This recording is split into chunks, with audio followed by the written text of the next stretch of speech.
Got the benchtop power supply hooked up to this little speed controller with a potentiometer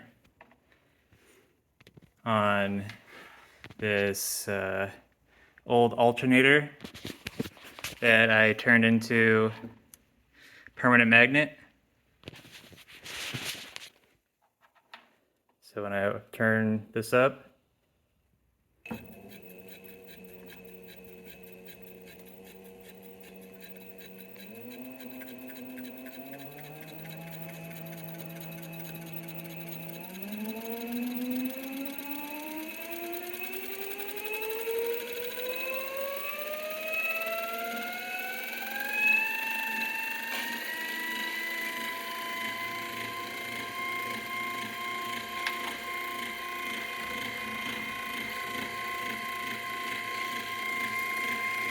wow,